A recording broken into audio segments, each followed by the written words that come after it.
Hello, welcome to Nostu Flavours. ഇന്ന് ഞാൻ ഉണ്ടാക്കാൻ പോണത് എഗ് കട്ട്ലറ്റാണ്. അതിന് വേണ്ടുന്ന ഇൻഗ്രീഡിയൻസ് എന്തൊക്കെയാണെന്ന് നോക്കാം.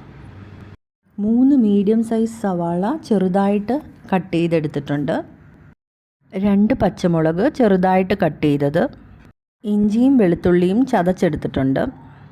7 ഉരുളക്കിഴങ്ങ് ബോയിൽ ചെയ്തത്, 6 മുട്ട ബോയിൽ ചെയ്തെടുത്തിട്ടുണ്ട്.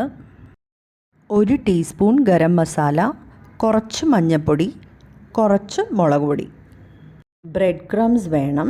പിന്നെ ഞാനിവിടെ 2.5 ടേബിൾ സ്പൂൺ മൈദയിൽ വെള്ളം ഒഴിച്ച് ഇതുപോലെ കലക്കിയെടുത്തിട്ടുണ്ട്. ലംസ് ഒന്നും ഇല്ലാതെ വേണം നമ്മളിത് കലക്കിയെടുക്കാൻ. ഈ കൺസിസ്റ്റൻസിയിൽ വേണം കലക്കിയെടുക്കാൻ, ഒരുപാട് തിക്കായി പോകരുത്.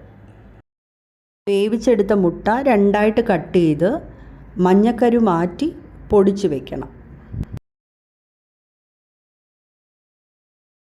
ഉരുളക്കിഴങ്ങും നമുക്ക് അതുപോലെ തന്നെ മാഷ് ചെയ്ത് മാറ്റി വയ്ക്കാം. അടുപ്പിൽ പാൻ വെച്ച് എണ്ണ ഒഴിച്ചു കൊടുക്കാം.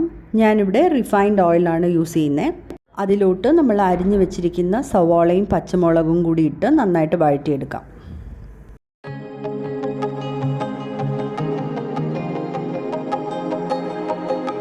ഇനി ഇതിലോട്ട് ഉപ്പും നമ്മൾ ചതച്ച് വെച്ചിരിക്കുന്ന ഇഞ്ചി വെളുത്തുള്ളിയും കൂടെ ചേർത്ത് ലൈറ്റ് ബ്രൗൺ കളർ ആവുന്നവരെ നമുക്കിത് വഴറ്റിയെടുക്കാം.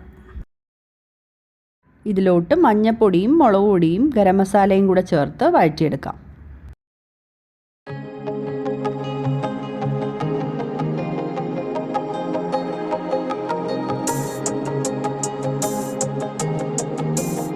പൊടിച്ചു വച്ചിരിക്കുന്ന മഞ്ഞക്കരുവും കൂടി ഇതിലോട്ട് ചേർത്ത് മിക്സ് ചെയ്തെടുക്കാം. മാഷ് ചെയ്ത് വെച്ചിരിക്കുന്ന ഉരുളക്കിഴങ്ങും ആവശ്യത്തിന് ഉപ്പും കൂടെ ചേർത്ത് നല്ലപോലെ മിക്സ് ചെയ്തെടുക്കാം.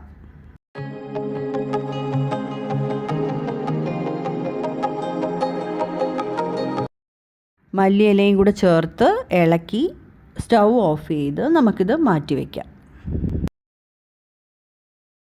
കട്ട് ചെയ്ത് വെച്ചിരിക്കുന്ന മുട്ടയുടെ വെള്ള ഓരോന്നായിട്ട് എടുത്ത് നമ്മൾ ഉണ്ടാക്കി വെച്ചിരിക്കുന്ന മസാല അതിലോട്ട് സ്റ്റഫ് ചെയ്ത് മുട്ടയുടെ വെള്ള ഫുള്ള് കവർ ചെയ്യുന്ന പോലെ നമുക്കിത് ആക്കിയെടുക്കാം.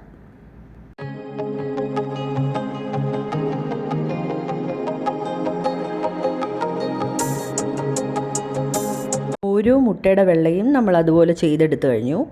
ഇനി ഇത് ഓരോന്നും നമ്മൾ കലക്കി വെച്ചിരിക്കുന്ന മൈദയിലോട്ട് മുക്കി ബ്രെഡ് ക്രംസ് കോട്ട് ചെയ്ത് മാറ്റി വയ്ക്കാം.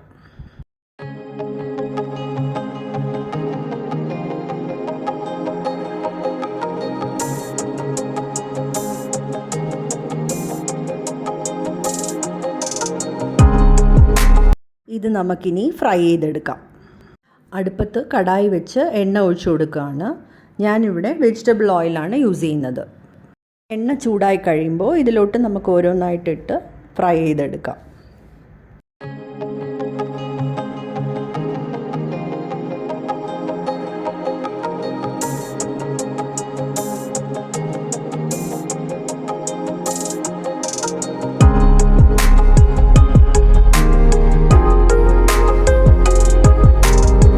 കട്ട്ലറ്റൊക്കെ ഫ്രൈ ചെയ്തെടുത്തു കഴിഞ്ഞു. ഇത് സവോളയുടെയും കെച്ചപ്പിൻ്റെയും കൂടെ സെർവ് ചെയ്യാവുന്നതാണ്.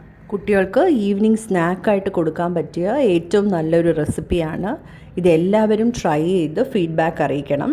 അതുപോലെ ഈ റെസിപ്പി ഇഷ്ടമായെങ്കിൽ ലൈക്ക്, ഷെയർ ആൻഡ് സബ്സ്ക്രൈബ് ചെയ്യാൻ മറക്കല്ലേ. Thanks for watching. ബൈ.